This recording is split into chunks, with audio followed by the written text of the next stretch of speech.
Second, आप जो कहना चाह रहे हैं वो कहिएगा, लेकिन उससे पहले मैं चाह रहा हूं इस पर अपनी राय दीजिएगा, और अगर आपके पास जानकारी है तो वो भी बताइएगा। सोशल मीडिया पर हम सुन रहे हैं कि एक कार्यक्रम में राहुल गांधी जी गए थे, वहां गौतम अडानी भी आए हुए थे, तस्वीर वायरल है। फिर कुछ लोग दावा कर रहे हैं कि उनके बीच हाथ भी मिलाया गया है। आपके पास कोई जानकारी है क्या? हाँ, एक बर्थडे पार्टी थी एक बड़े नेता की। हाँ, वो गौतम अडानी के बहुत अच्छे दोस्त थे। पर मानक भाई तो ऐसे मान लीजिए, नाम ले लीजिए ना। हाँ तो शरद पवार जी की थी, शरद पवार जी की थी। अब मान लीजिए कि आनंद जी ऐसे एक लैविश पार्टी करते हैं और मेरी और मानक जी आपकी नहीं बनती है, लेकिन आनंद जी का दिल बड़ा है, वो आपको भी बुलाते और मुझे भी बुलाते। उसमें मेरी क्या गलती है भाई? उसमें देखिए वो गलत चीज है। लेकिन मैं ये भी मानता हूँ कि किस्सा ठीक है। हाँ, विनोद जी कुछ कह रहे हैं, क्या कह रहे हैं विनोद जी?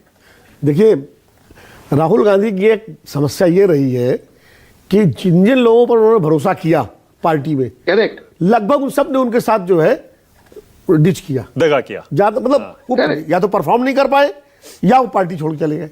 आप यूथ लीडर्स की लिस्ट देख लीजिए ना, ज्योतिरादित्य सिंधिया को देख लीजिए, जितिन प्रसाद देख लीजिए, हरप्रीत सिंह देख लीजिए, सुष्मिता देव देख लीजिए, सचिन पायलट भी चले गए थे ऑलमोस्ट। सचिन पायलट तो जाते जाते रुक गए। हाँ। सचिन पायलट हालांकि वो प्रियंका जी के ज्यादा क्लोज माने जाते हैं।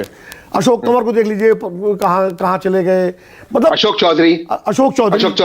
चौधरी आप देख लीजिए बिहार में, महबूब कैसर। ये सारी युवा टीम राहुल गांधी ने यूपीए के दौरान तैयार करने की कोशिश की थी कि एक सेकंड रैंक लीडरशिप पार्टी में तैयार हो जाए। लेकिन ये सब जो है अपने अपने कारणों से, अपने अपने मतलबों से, जो भी उनका हित रहा हो। अशोक चौहान को देख लीजिए, अशोक चौहान को चीफ मिनिस्टर राहुल गांधी बनवाया था भाई, जब उनको हटाया गया। वैसे विनोद जी, वैसे अमरिंदर सिंह जी का बयान आया है एक, वो बोले कि कांग्रेस छोड़ के जब से आया हूं बीजेपी में मुझे कोई पूछ नहीं रहा है। उन्होंने भी कहा कांग्रेस को मिस करता हूं। हाँ, ये भी बोले कांग्रेस को मिस करता हूं। ओके, आनंद विजय कुछ कहना चाह रहे थे। और वैसे एक लाइन, अभी मैं हाल ही में महाराष्ट्र के एक नेता से मिला था मुंबई के, वो भी कांग्रेस से बीजेपी में गए हैं। उनसे रात में करीब 2 घंटे बैठा बॉम्बे में, और उन्होंने सिर्फ कांग्रेस के बारे में बात की, बीजेपी के बारे में बातें नहीं की। आनंद विजय जल्दी से। नहीं, मैं तो आज पंकज जी का शुक्रगुजार हूं कि उन्होंने मासूमियत वाला शेर पढ़ा और मैं इतनी मासूमियत भरी बातें सुन रहा हूं। अरे अभी तो अमित शाह जी ने राहुल गांधी के जीत के बारे में संसद में बताया कि भाई 33 जीत वो जीत चुके हैं। ऐसा नहीं है कि राहुल जी को जीतने का श्रेय कोई नहीं देता, सर देते हैं। अमित शाह ने सदन के पटल पे दिया। दूसरी बात, अपने बात कर रहे थे आनंद भाई, अपनी मीडिया में जो हमारे आपके मित्र उनकी बात कर रहा है। दूसरी बात मैं ये कह रहा हूं सर, आप लगातार कह रहे थे कि राहुल गांधी के आसपास के लोगों को दोष देना चाहिए। मुझे लगता है सर कि मैनेजर तो तभी तक काम करता है जब उसका ओनर अच्छे से काम करता हो और वो अच्छा टास्क मास्टर हो। पॉलिटिक्स भी ना चैट जीपीटी की तरह है सर, जितना क्लैरिटी के साथ आप उसको कमांड देंगे उतने क्लैरिटी के साथ वो आपको कंटेंट डिलीवर करेगा। आज मैं उड़ीसा की एक खबर पढ़ रहा था, आप लोगों ने भी पढ़ी होगी, कि एक उड़ीसा का कांग्रेस का बड़ा नेता रोते रोते कह रहा है, बेचारा, मैंने ट्वीट भी किया उसको, कि मैं 3 साल से राहुल गांधी से मिलने का प्रयास कर रहा हूं, मुझे समय ही नहीं मिल रहा। आप लोगों ने भी उसकी पुष्टि की ना कि 5वीं बार भी मिलोगे तो ऐसा लगेगा जैसे पहली बार मिल रहे हैं। तो मुझे लगता है कि नेताओं का कुछ गुण इनबिल्ट होता है, कुछ उसको डेवलप करना पड़ता है। जो तहसीन जी भी कमोबेश उस ओर इशारा कर रहे हैं और विनोद सर भी उस ओर इशारा कर रहे हैं। तो राहुल गांधी को इतने अवसर मिले। मैं तो याद करता हूं, मानक जी एक बड़े संपादक थे जो इन दिनों एक बड़े इंटरटेनमेंट समूह के अध्यक्ष हैं, उन्होंने कहा था Rahul Gandhi is just not a leader, he is a beat. उन्होंने उसको बीट कहा था। जब 2009 के में 200 से ज्यादा कांग्रेस को 220 सीटें आई थी तो उनके पीछे एक रिपोर्टर लगा दिया जाए। लेकिन क्या हुआ? क्या राहुल गांधी का जो अभी पराभव दिखता है, पराभव मैं जानबूझ के शब्द उपयोग कर रहा हूं, राहुल गांधी जी का जो पराभव दिखता है अभी, क्या उनके लिए वो स्वयं जिम्मेदार नहीं है?